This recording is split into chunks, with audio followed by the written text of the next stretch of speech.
Bienvenidos a la clase de conceptos básicos de la teoría de Carl Gustav Jung. Mi nombre es Sergio Yepes, yo soy profesor asociado de la Universidad de Flores y estoy como profesor de la cátedra de Fundamentos de Filosofía y Antropología. Esta es una clase experimental que estamos empezando, que tiene que ver con publicar las clases en video. Esperemos que eh, las situaciones que ocurran no sepan disculparlas, así que bueno, comenzamos. Carl Gustav Jung nace en 1875 y muere en 1961. Psiquiatra suizo, fundador de la Escuela de la Psicología Analítica, fue miembro del Grupo de Viena, que fue el primer grupo que se creó de psicoanalistas a nivel mundial, ¿no? Es importante ver que él fue el primer presidente de esa asociación, y esa asociación estaba conformada, entre otros, por Jung, Adler y algunos otros conocidos ya después de otras escuelas del psicoanálisis. Es bien interesante que en este momento estaban en plena vinculación eh, Freud y Jung.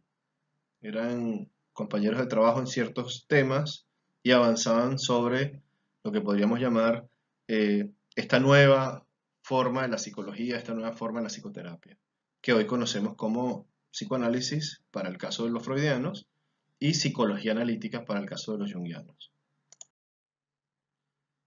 Es interesante esta frase porque dice que Jung se encuentra con la psicología y con la psiquiatría a partir de la lectura de un libro, ¿no? El libro sobre la psicosis, que planteaba que había una inadaptación de la personalidad dentro de ella, ¿no? Entonces Jung dice, bueno, en ese momento pensé que tenía que convertirme en un alienista.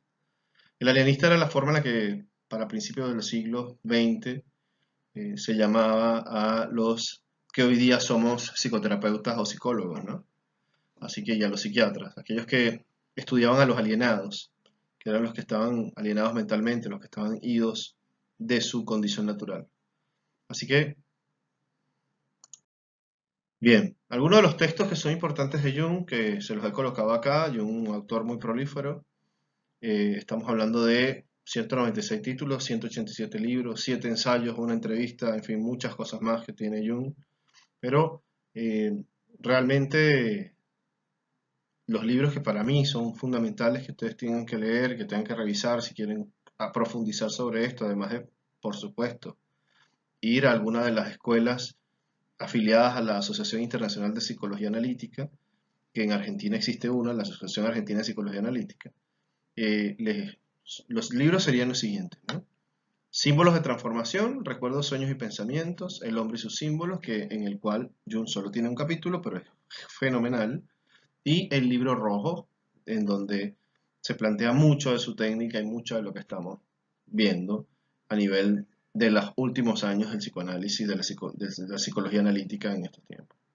Por supuesto, dentro de la carrera y a partir de la materia que estamos viendo, que es Fundamentos de Filosofía y Antropología en Psicología, retomamos las influencias filosóficas que tuvo, en las cuales se basa Carl Gustav Jung.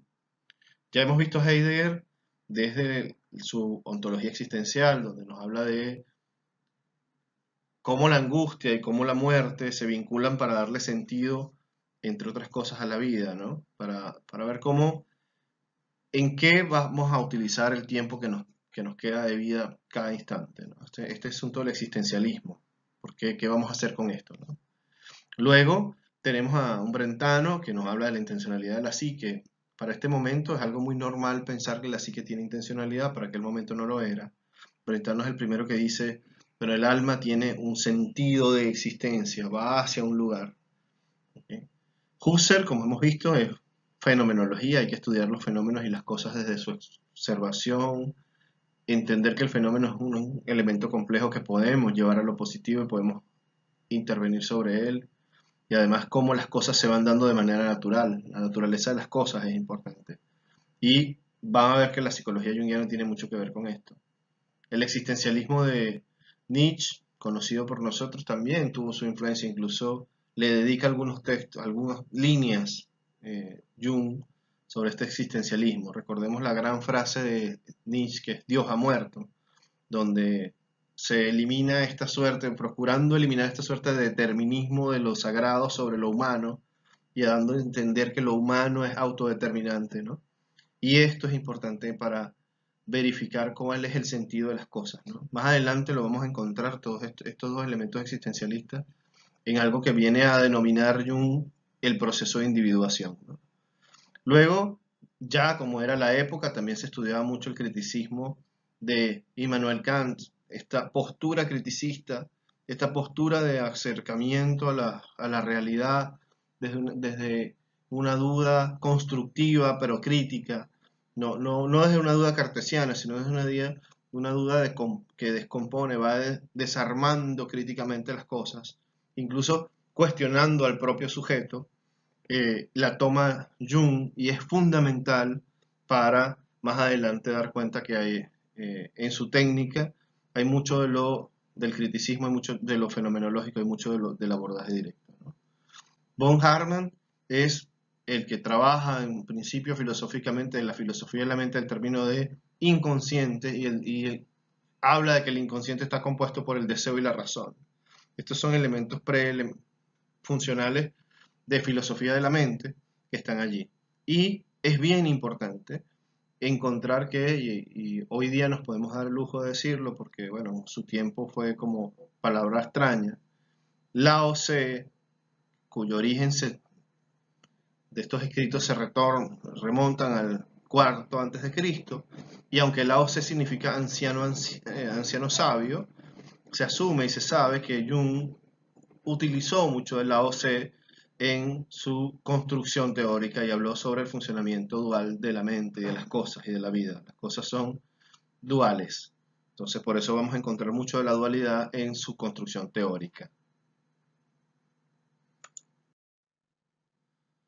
Influencias psicológicas de Carl Gustav Jung, porque por supuesto había algunos teóricos que influyeron en ese tiempo y acompañaron o de los cuales tomó algunas ideas, ¿no?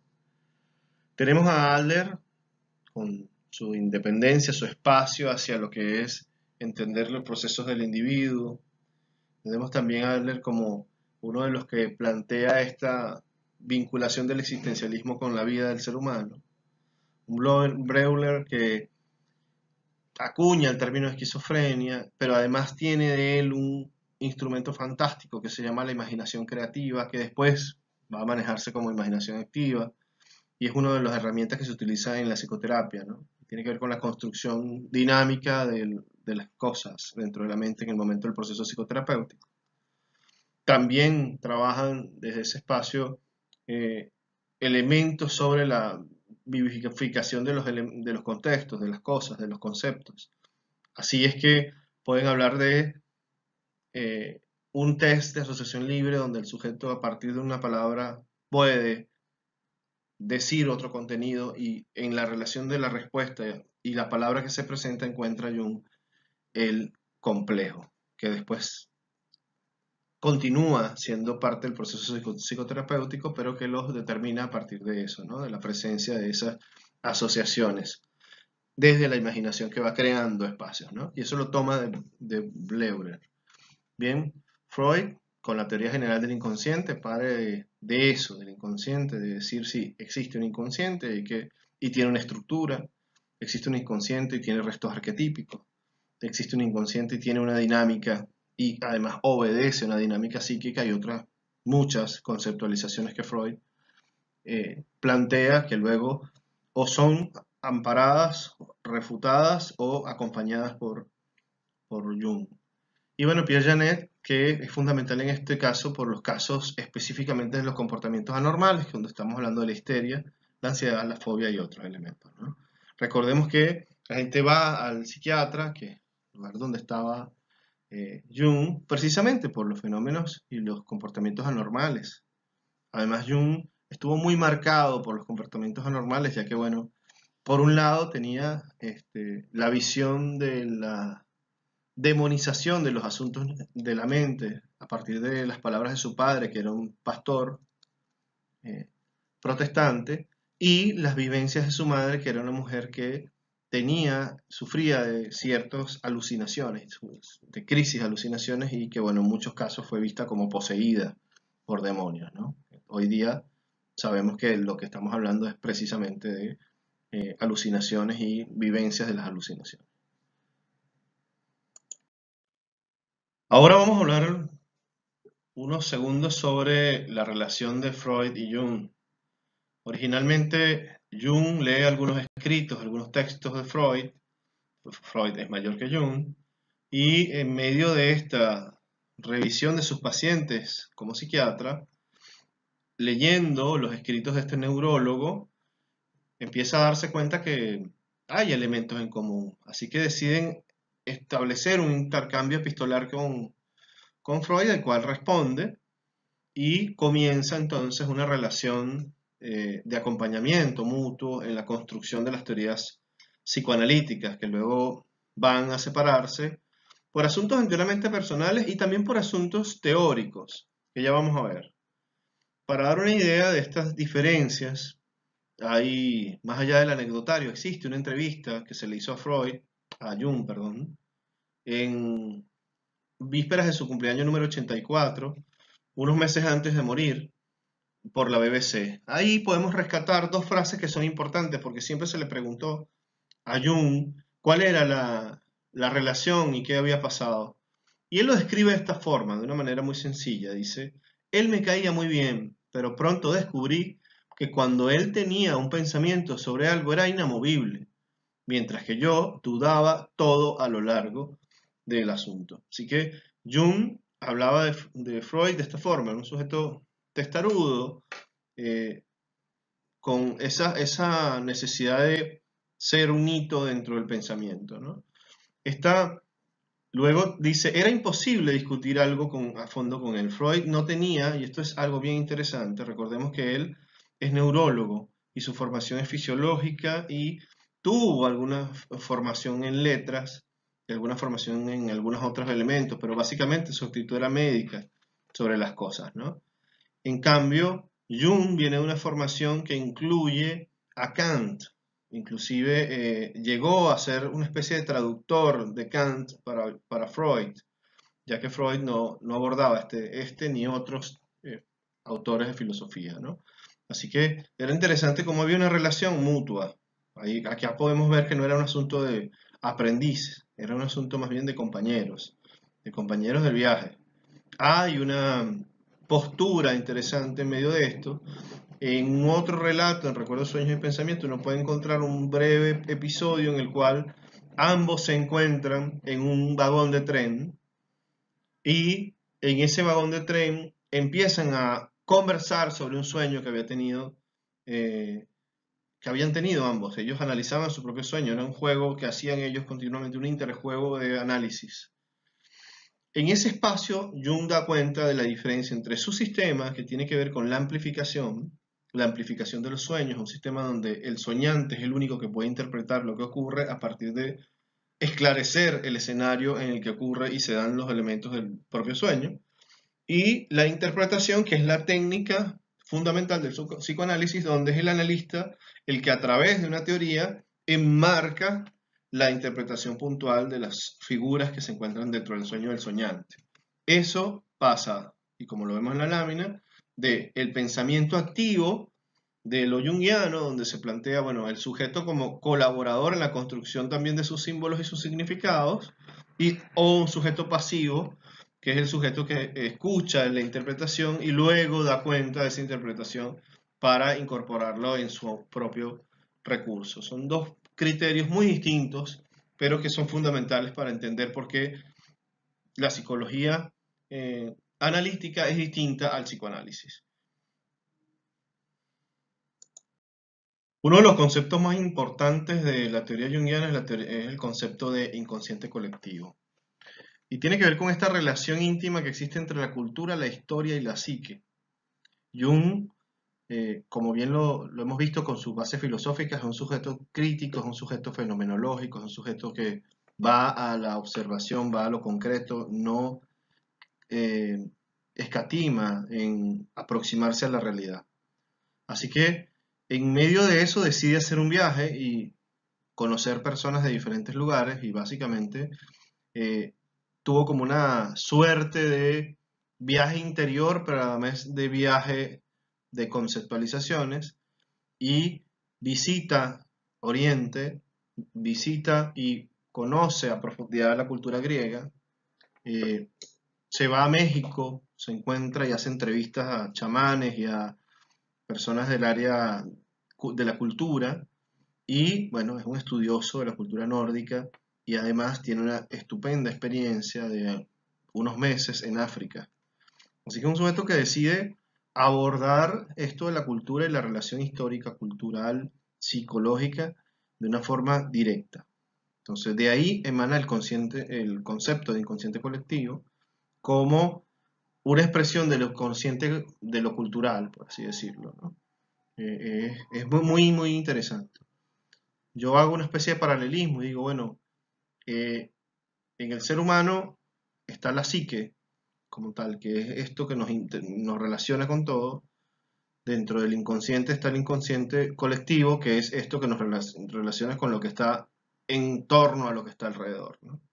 Entonces yo digo, bueno, que el alma, el alma y la psique se vinculan, así como se vinculan el inconsciente y el inconsciente colectivo. Y en la sociedad, estamos hablando de que la sociedad y la cultura serían un paralelismo. Así que la cultura sería, en términos generales y trayéndolo en clave de lo analítico, una expresión del inconsciente colectivo o el asiento del inconsciente colectivo.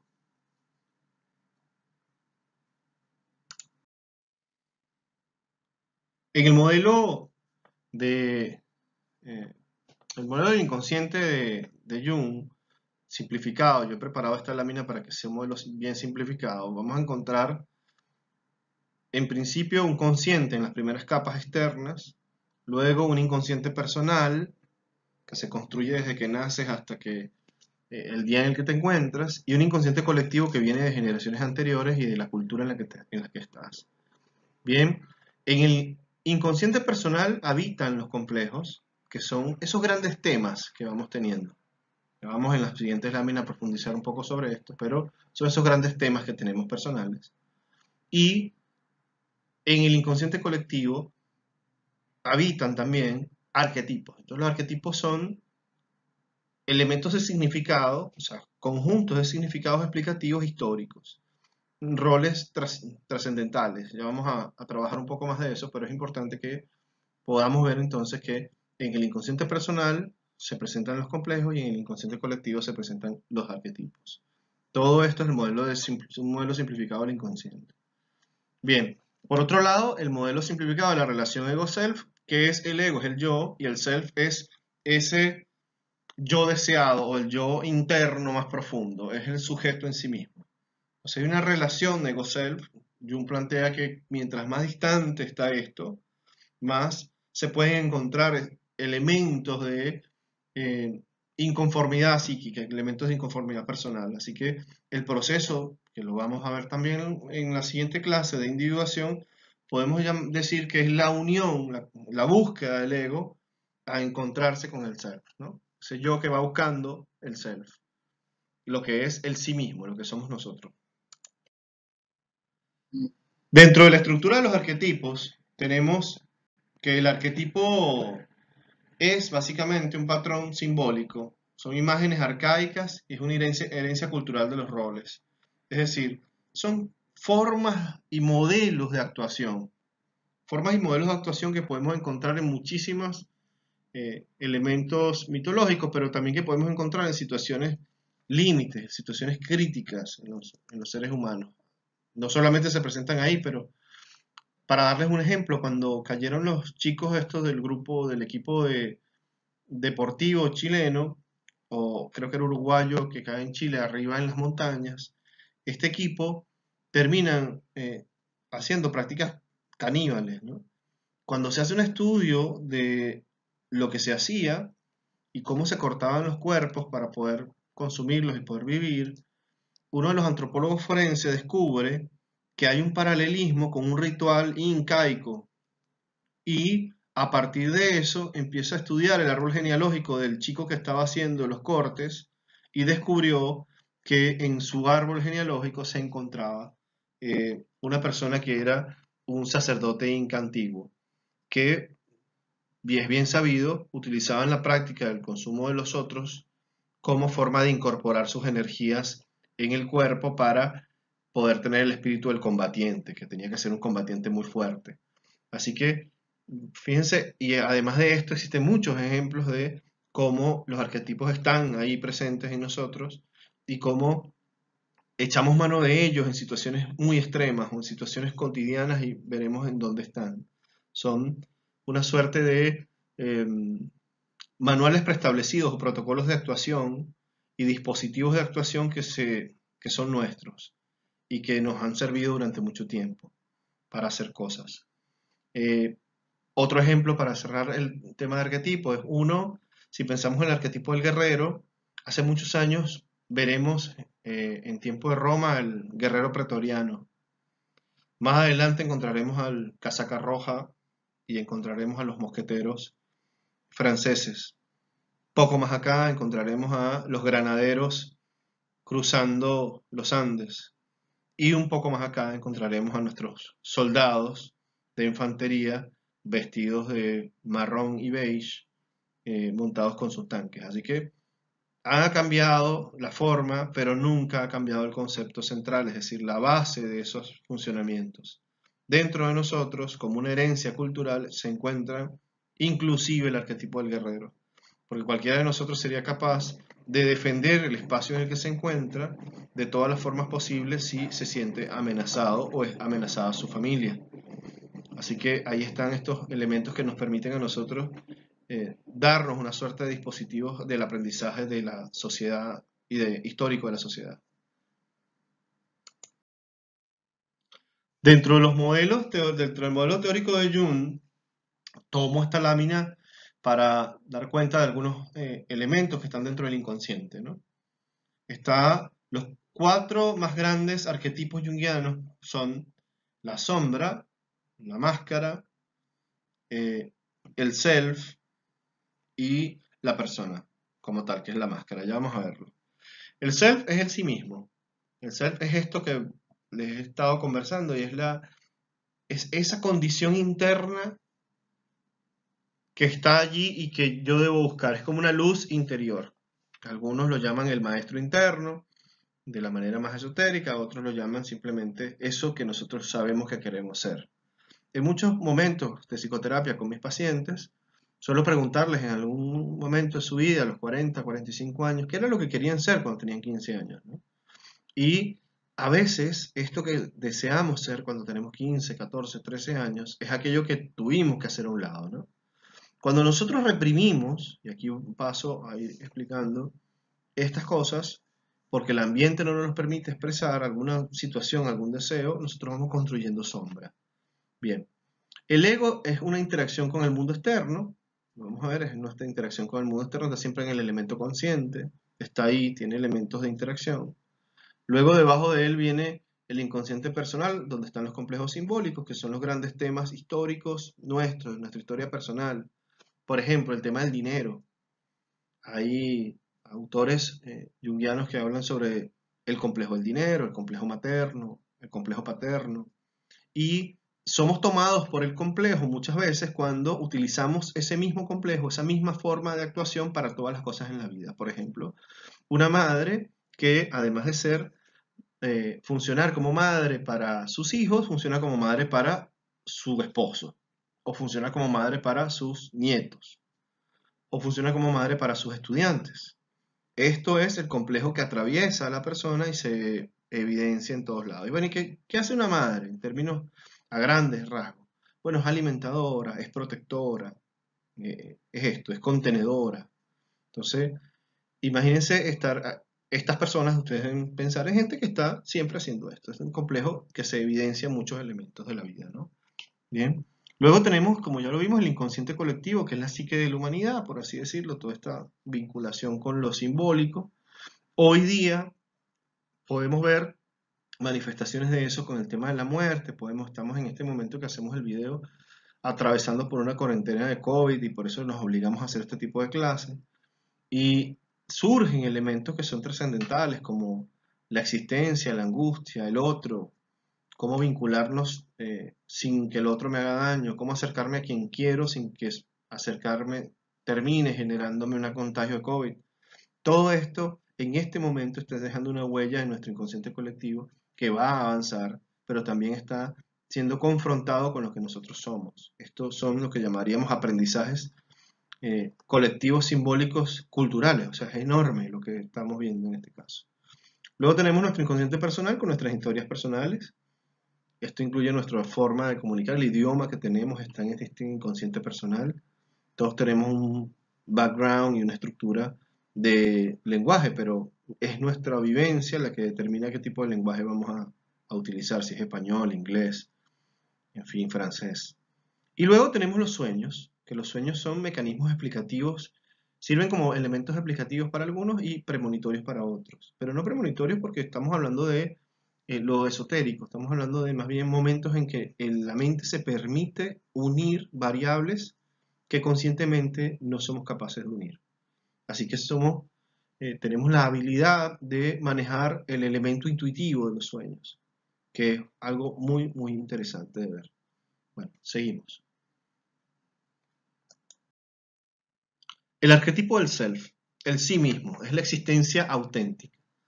Utilizo al hombre del Vitruvio precisamente porque esto de qué es lo que el centro de lo humano, dónde está, qué está, dónde lo manejamos, a dónde vamos, qué queremos, quién soy, de dónde vengo y a dónde voy.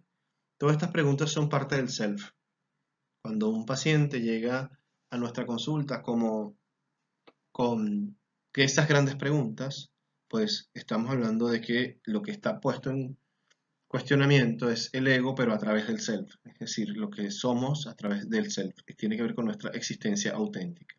Aquí podemos encontrar elementos de Heidegger sobre la existencia auténtica e inauténtica, de Husserl sobre la existencia como tal también pragmática. Así que estamos viendo cómo la necesidad de, bueno, una vida con sentido, con un sentido muy, muy especial. ¿Hacia dónde vamos con esto? ¿No? Y tenemos ahora el arquetipo del ánima y animus, que a grandes rasgos podemos definir que el ánima es lo femenino y el animus es lo masculino. En algunas teorías se plantea que el ánima es lo femenino en el hombre y el animus lo masculino en la mujer. Pero realmente todos nosotros tenemos ánima y animus dentro de nuestro psique. Somos algo femeninos y algo masculinos. No estamos hablando acá de feminismos ni masculinidades sociales, estamos hablando de feminismos y masculinidades espirituales, feminismos y masculinidades históricas y arquetípicas, porque son arquetipos, ¿no? Este rol contenedor de lo femenino, el rol contenedor de lo femenino, es una expresión del ánima. Y los que somos psicólogos, hombres, tenemos esta ánima muy desarrollada porque si no, no podríamos ser contenedores en nuestras formas de hacer psicoterapia. Eso es un ejemplo de cómo se expresaría a grandes rasgos el ánima en lo masculino. ¿Bien? Así que les digo nuevamente, el ánima es lo femenino y el animus es lo masculino. La libido.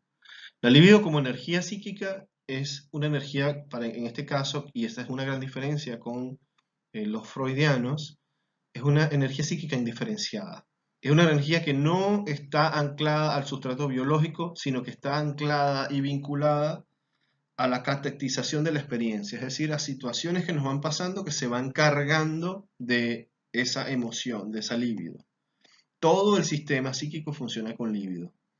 Si hay, y ahí vamos a dar cuenta de que funciona como un sistema de energía, se conserva una energía única y esa energía se modifica cuando yo elimino una situación u otra, pero se convierte en el momento en que estoy trabajando condiciones específicas. Es decir, cuando yo trabajo y hago psicoterapia, cuando me enfrento a una situación cotidiana, también estoy utilizando libido, ¿no? Es importante ver que la libido es nuestra energía, lo que nos moviliza, es esta cosa dinámica que está dentro de la psique y que nos permite darle poder o no a una cosa. Eso es bien, bien importante. Entonces el concepto de energía psíquica indiferenciada para Jung es fundamental en esta teoría, porque la energía en este caso es dinámica, se moviliza, no es una estructura concreta, es más bien un fluir, por eso les coloco el agua como elemento primordial. El arquetipo de la máscara y de la sombra. La máscara, y lo toma Jung del teatro griego, es el personaje. En el teatro griego, cuando querías hacer a Apolo, te tenías que poner una máscara de Apolo. Y de allí la persona es esto que nosotros mostramos a los otros. Esto que nos permite la sociedad mostrar a los otros. Lo que nos permite la familia, lo que nos permite todas nuestras instituciones, la familia, la escuela, la universidad, la iglesia, todo. La sombra es el repertorio de contenidos que se han ido reprimiendo, incorporando dentro de tu ser. ¿Eso qué significa? Significa que la sombra está cargada de aquellos elementos que alguna vez quisiste vivir, que alguna vez quisiste mostrar y no se pudieron mostrar. Esto significa que no estamos hablando del mal cuando hablamos de la sombra. Hablamos simplemente de aquello que fue inadecuado en el momento de manifestarse. Cuando se manifestó, fue inadecuado para el entorno en el que te encontrabas. Un acto de arte en una situación violenta hace que el sujeto reprima el arte y quede más con lo violento. Un elemento violento en una situación social estable, por supuesto, hace que el sujeto retenga la violencia y la controle, y así muchas otras cosas, ¿no? La comunicación, la expresión de una voluntad en un ambiente totalmente controlado, en un ambiente donde el sujeto no puede hablar, no puede opinar y no puede decir nada, por supuesto hace que vaya a sombra. Entonces, he allí un proceso por medio del cual se va también generando elementos del carácter, que es la capa superficial que envuelve la personalidad. Aquí, máscara y sombra son fundamentales para demostrar que hay una cosa que está mostrada y otra que está oculta. Les coloco la imagen de la máscara con la sombra porque hay una frase que a mí me parece fundamental de Jung y es que el tamaño de la máscara es el tamaño de la sombra. Bien, la función trascendente o individuación, una vez que nosotros estamos incorporando cosas en nuestra sombra, en nuestra vida cotidiana, y nosotros vamos también dando cuenta de la relación con el self y el ego y vamos diciendo, bueno, hay un sentido en la vida, recordemos que hay un elemento existencialista y adaptativo en la teoría junguiana. Es esto del camino interior, el sentido de la vida, el objeto personal interno. Yo voy buscando algo que hacer, voy buscando una manifestación, voy buscando un sentido. Hay una especie de actitud exploratoria inconsciente, los piagetianos lo plantean como que es una necesidad la exploración, básicamente una necesidad humana, así como la alimentación, como la excreción, bueno, la exploración es una necesidad. Jung plantea que hay una función trascendente que es ir, y uno de los elementos de la relación ego-self es esta individuación, que es el camino de la diferenciación. Esto es un asunto innato y está cercada por lo consciente, es decir, puede ocurrir que usted sea una persona que necesita conseguir su camino. Conseguir su camino no necesariamente tiene que ser algo como irse de viaje, también puede ser algo como cambiar el rol en el que se encuentra, de un rol pasivo a un rol activo. Pasar de ser una persona muy sumisa a una persona dominante. Pero no se puede ser dominante si internamente no se es dominante. Entonces, lo que plantea la individuación es este proceso de diferenciación de lo colectivo. Ahora, hay muchas personas que prefieren estar en lo colectivo, que prefieren hacer lo que la moda, lo que la cultura, lo que la sociedad del momento plantea, versus y muy a merced, perdón, de sus propios elementos. Ahora, el destino, en este caso, sería lo que para los freudianos llaman, la compulsión a la repetición. Los freudianos plantean la compulsión a la repetición como el eje de situaciones que vuelven a darse ante el vacío del destino, ante el vacío de la cognición. Es decir, yo no sé a dónde ir y no hago psicoterapia, y entonces repito. Esto es lo que denomina Jung destino, y esto dice, bueno, lo que no se hace consciente se hace destino, es que está dentro de nosotros estos elementos que nos van predisponiendo, nos van llevando hacia lo otro. Así que es importante tomar las riendas del destino, volvemos a esto de la adaptación y el énfasis que daba Jung justo en eso, en cómo es un proceso adaptativo, un proceso de tomar tus propios procesos adaptativos. Jung plantea, y esto es una lámina solo de informativa, los tipos psicológicos, y es que indica Jung que existen 4 grandes funciones mentales, tiene que ver funciones de la mente, son el pensamiento, el sentimiento, la intuición y la sensación, y hay unos modos de actuación que determinan cómo se estructura la interacción con lo otro, con el que está afuera y con uno mismo, que son la introversión y la extroversión. La introversión es cuando yo actúo sobre el mundo a partir de mis criterios internos. Y la extroversión es cuando yo actúo sobre el mundo a partir de los criterios que el mundo me coloca. Eso lo llamamos locus de control externo o locus de control interno en teorías gestálticas. ¿Bien? Y les coloco el Ouroboros porque es un proceso de cambio. A diferencia de otras teorías, en la teoría junguiana, la estructura de personalidad puede ir cambiando con el tiempo, con el ambiente. Recordemos que es un proceso adaptativo. Eso nos da 8 tipos de personalidad. ¿Cómo sería un tipo de personalidad? Bueno, una extroversión, una persona que tienda a la extroversión. Por supuesto son escalas, no se agota, no es que seas totalmente extrovertido y totalmente introvertido, sino que se va a un punto de la escala. Y se puede ser pensamiento y se puede ser sensación. O sea, se va moviendo en esa escala y se van construyendo los tipos. Les recomiendo el estudio del Myers-Briggs Test, que es un test que utiliza los tipos psicológicos, se utiliza muchísimo en empresas y muchísimo en educación, así como en psicoterapia, por supuesto. Pero todo el tema de tipos psicológicos tiene una practicidad que algunos teóricos, amantes de las cosas rebuscadas, por supuesto desdeñan, porque es un asunto demasiado práctico, demasiado específico. Y yo les puedo decir desde el punto de vista de la psicología, y cuando me ha tocado trabajar en el área industrial, que existe la necesidad de que ciertas personalidades coincidan en los equipos de trabajo. Y esto es fundamental y se puede lograr estudiando los tipos de personalidad. Y también hay trabajos, empleos, lugares que pueden modificarse para ir de manera más acorde a los empleados. No todo el mundo quiere trabajar en un open space y no todo el mundo quiere trabajar en un espacio cerrado y pequeñito. ¿Bien? La psicología analítica y la mitología dejo un apartado sobre esto, y es que la mitología expone una explicación simbólica de la realidad. Y es a partir de la representación de los grandes temas psíquicos, grandes elementos, como los complejos de Edipo, Electra, complejos asociados al complejo materno, complejo paterno, son elementos donde se pueden ver los arquetipos del inconsciente. No hay nada más interesante que ver la manifestación de los grandes arquetipos en la mitología, en el arte y en los cuentos. No estamos hablando tampoco solo de la mitología, también estamos hablando de los cuentos de hadas, las fabulaciones que se hacen, las fábulas. No hay nada más interesante que ver cómo emerge en cuentos que se van haciendo universales como Caperucita Roja ciertos roles particulares, ¿no? Y lo vamos a incorporando no solamente en el análisis, sino también en nuestro inconsciente colectivo. Así que por eso es que nosotros abordamos la mitología. Las relaciones de casualidad y causalidad, aquí estamos hablando de la sincronicidad.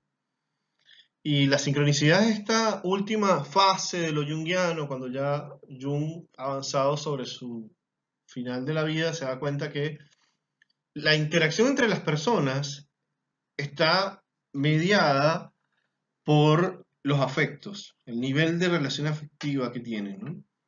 Yo hago utilizo un ejemplo parecido a esta interconexión de las personas, que hoy día en tiempos de COVID nos damos cuenta que estamos más cerca unos de otros que lo que creemos, porque ya sabemos que lo que pasó en China terminó repercutiendo acá, por lo menos en Buenos Aires, donde estamos ahora.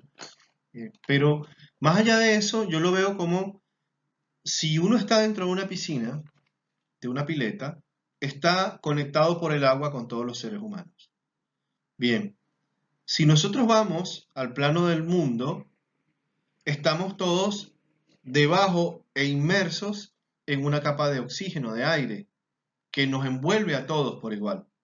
Es el mismo sol, es la misma luna y es la misma atmósfera la que nos rodea. Así que todos necesariamente estamos conectados, solo que nuestra percepción de la conexión no es tan clara. Bien, ¿Qué pasa con la sincronicidad? La sincronicidad es ese momento en el que usted se da cuenta que una madre escucha el llanto de su hijo en medio de un jardín de infantes y sabe que es su hijo, pero el otro, el que está afuera, no lo detecta. Eso tiene que ver con una carga emotiva que conecta. O una madre que se levanta en la noche diciendo algo pasa y un padre que no termina de entender qué es lo que ocurre, o al revés, porque a veces la conexión es padre con los hijos y madre con los hijos. También pasa cuando estás enamorado, que sientes la presencia del otro, y también ocurre cuando hay situaciones difíciles. Aquella persona indeseable que tú no querías ver, pues sientes que está por ahí caminando. Y hay muchas otras aplicaciones de la sincronicidad. Algunos pacientes plantean cosas como, es que las cosas se están dando muy fácilmente, doctor. O licenciado, creo que usted me diga por qué ahora sí se están dando las cosas. Bueno, tiene que ver con alinear los movimientos. Y tiene que ver con esto de, por eso les pongo también la figura de Fibonacci, de lo natural. Hay una proporción natural de las cosas que se van dando y que cuando se rompe, entramos en dificultades. Y aquí les coloco la relación entre el Kairos y el Cronos. Kairos es un tiempo necesario que se da, pero no es un tiempo contado en segundos. Es un tiempo, el tiempo de las estaciones, es el tiempo de las maduraciones, es el tiempo de los cambios. Y el tiempo en el que nace la flor, el tiempo en el que sale el fruto. El tiempo Cronos, no, el tiempo Cronos es un tiempo de minutos, horas, minutos y segundos. Es un tiempo humano, básicamente. Nosotros podemos vivir una cotidianidad marcada por Cronos, pero vivimos un mundo psíquico cargado de Kairos, hecho al ritmo de Kairos. ¿Bien? Otro elemento que es importante plantear dentro de la teoría es la psicoterapia del proceso alquímico, o sea, la psicoterapia como proceso alquímico. Aquí solo les plantearé un par de cosas, y es que la transmutación de los objetos, es decir, la conversión de lo que somos nosotros en cosas nuevas, tiene que ver con la modificación de la energía psíquica. La individuación es un proceso de diferenciación que se va dando también como proceso de cambio y tiene que ver con la interacción con el self. Y ya hablábamos del destino, que es aquello que no se hace consciente. Pero, ¿por qué la alquimia? ¿Por qué Jung plantea que esto es un proceso alquímico? Bueno, porque para los alquimistas lo que se hace es que se pasa de un estado y se transmuta a otro, pero se conservan elementos de la energía. Si se conservan elementos de la energía y se conservan elementos propios de lo que estamos trabajando, solo que cambian algunas condiciones como el calor y el frío, el fuego y el tipo de temperatura, lo que estamos viendo es un proceso de transformación interna. Así que él plantea, bajo su teoría, que la psicoterapia es un proceso de alquimia. Y cuando hablamos de alquimia, entonces hablamos de dos momentos básicos a grandes rasgos. Uno, el solve, que es separar los elementos con los que viene el paciente, con todos los espacios, todos los momentos simbólicos, todas las situaciones que va dando, que es la madre, que es el padre, que es el hijo, que es el dinero, ese tipo de cosas, de elementos dentro de su universo de significado, dentro de su sistema, y luego coagula, que tiene que ver con unir o solidificar elementos. Y entonces ahí viene el proceso de psicoterapia donde vamos construyendo simbologías. Es por eso que en la teoría junguiana no caben las interpretaciones externas al sujeto. La interpretación que se hace acompañado, y por lo general lo que hacemos es, y 100% así, amplificaciones donde el sujeto es el que coagula, por así decirlo, lo que le viene pasando.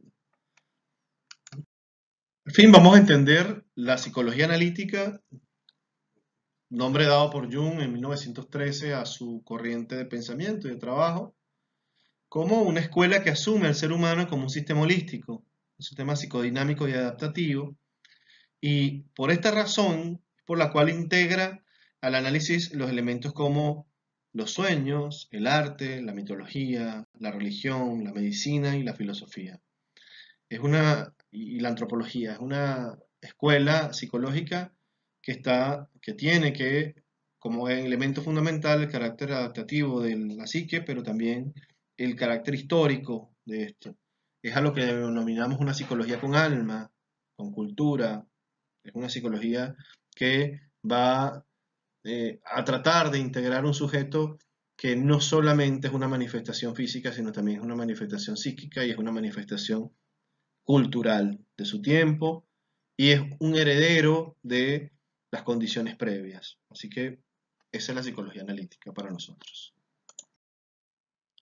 Bien, hemos terminado. Ahora vamos a tratar de puntualizar. Hemos visto los elementos propios de la conceptualización junguiana, de todo lo que es la base teórica junguiana. Vimos cómo es la estructura del inconsciente, vimos los elementos que lo componen y también vimos la interacción. Y lo importante de esto es ver la interacción entre lo que somos nosotros y la cultura en la que estamos. Entonces soñaremos, decía Jung en una de sus entrevistas, soñaremos con dragones si somos asiáticos y soñaremos con lobos si somos occidentales. Pero el peligro, la vivencia del peligro, la vivencia simbólica de ese peligro es igual para todos nosotros. De aquí que los símbolos son representaciones mediadas por nuestra historia, por nuestra cultura y por nuestras significaciones personales. Así que bueno, esperando que les sirva el material, lo dejamos hasta acá y quedamos para la próxima clase en la que probablemente trabajaremos individuación.